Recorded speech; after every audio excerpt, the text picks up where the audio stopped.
Hey everyone, Mydits here. I love Diary of a Wimpy Kid, but it is admittedly an odd series. It starts off very grounded, with a narrative that could realistically be the day-to-day life of a middle schooler, and the world gradually evolves into something more cartoony, jumping the shark on numerous occasions. One prime example of this change in storytelling is the disappearance of supporting characters throughout the series. While there used to be a cast of reoccurring characters, book after book, they all just kind of stopped showing up. So today, we're going to look at the final appearances of a bunch of supporting characters across the series, and all I can say is that some characters left an impressive impact on the franchise considering their screen presence. I hope you'll enjoy, and let's get straight into this. Chirag Gupta was a pretty consistent supporting character early on, and he has an even larger role in the films, so it's pretty surprising that Cabin Fever was his final appearance in the books, especially since the Dog Days movie was released after Cabin Fever. It isn't even that substantial, as he shows up once on page 2 of the book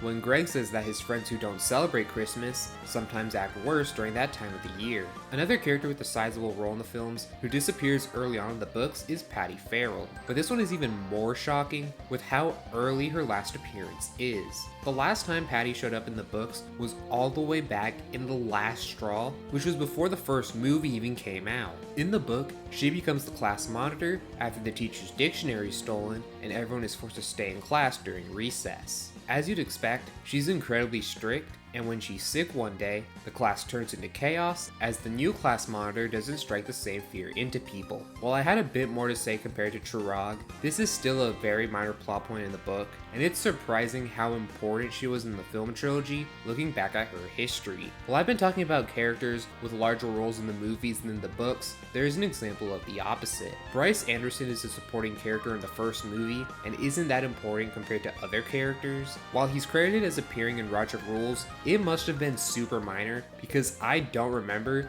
and can't find any images of it online. Meanwhile, he makes it all the way to Hard Luck in the books. Greg plans on befriending Fregley so he can act as comic relief, hoping to get attention from girls without them being interested in Fregley. Greg gets his plan from Bryce, who uses a friend named Jeffrey Laughley in this way. This, of course, does not go Greg's way. Bryce is also mentioned a second time when he wins class favorites for best hair. I always wondered why Bryce didn't have a larger role in the films when he had such staying power in the books, especially since he lasted longer than characters who did end up being important. Colin Lee was a very minor character in the first book, and while he had a decent role in the first film, he wasn't in the sequels. Despite this, there is a very small callback to him in Dog Days. After Greg got in trouble during his trip with the Jeffersons, Riley tells Greg that he's banned from seeing him for the rest of the summer. In order to get Riley to camp out at a gaming competition with him, Greg recommends that Riley tell his parents that he's visiting Colin. While he doesn't actually appear in the book, it's nice to see a use of continuity in this era because it makes the story feel far more real.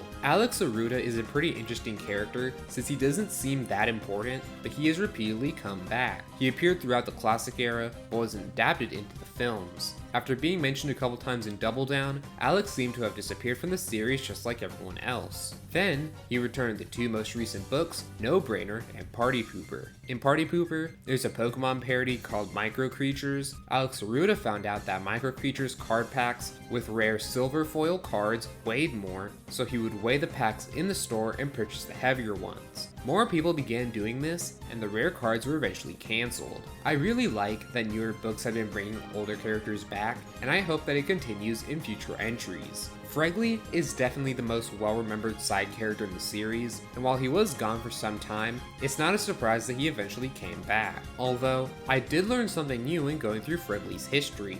Fregley had a seemingly final appearance in Hard Luck, but returned 5 books later in The Meltdown. What I didn't know is that the gap between his appearance in Wrecking Ball and Party Pooper was larger than his initial hiatus, with Fregley returning 6 books later. In Party Pooper, Greg shows Fregley as an example of someone he definitely wouldn't invite to his birthday party, and we get a classic scene where Fregley asks Greg something weird as he's walking to Riley's house. It really shows how iconic a character Fregley is that he can leave the series twice for a considerable amount of time and just come back as if nothing happened.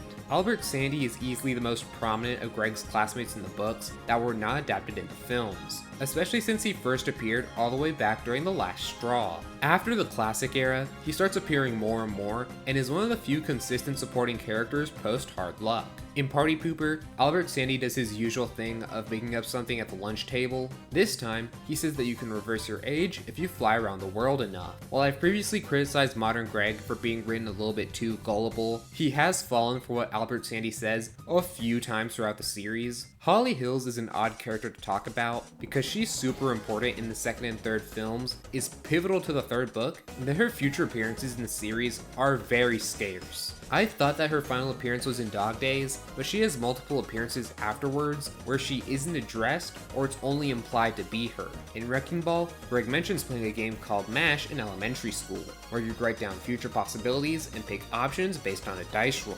One of the crossed out options listed under wife is Holly, and stuff like this is an example of how indirect references to her are throughout the series, not including these very minor cameos. It's fascinating how Holly was a major focus in the third wheel and stopped mattering almost immediately. Despite only appearing in 2 books, with 0 cameos afterwards, Abigail Brown leaves a far larger impact in the books than Holly had. She essentially becomes a main character in terms of importance by the end of the third wheel, and the same applies to the entirety of Hard Luck. Hard Luck ends with Abigail dumping Rowley for her ex-boyfriend, revealing that she only dated Rowley to make him jealous. Greg and Rowley become friends again, but Greg worries this won't last because of an edit he made in the school yearbook. She obviously isn't in the films since she was created after they ended, but she still managed to be a memorable character at the end of an era before multi-book storylines just stopped happening. Now, this isn't a supporting character, but I feel like I need to talk about Rowley's recent appearances. Rowley has appeared in every Diary of a Wimpy Kid book, but the term appear has definitely been pushed to its limit.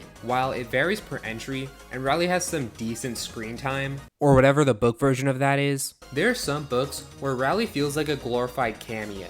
It's understandable in some books where the Heffleys are on vacation, but Rowley appears shockingly little in No Brainer, a book that is primarily set in school. As I said, however, this isn't the case in every book, and I definitely hope that Rowley continues to be a core part of the series in future entries. It is abundantly clear that Diary of a Wimpy Kid has changed since it first began.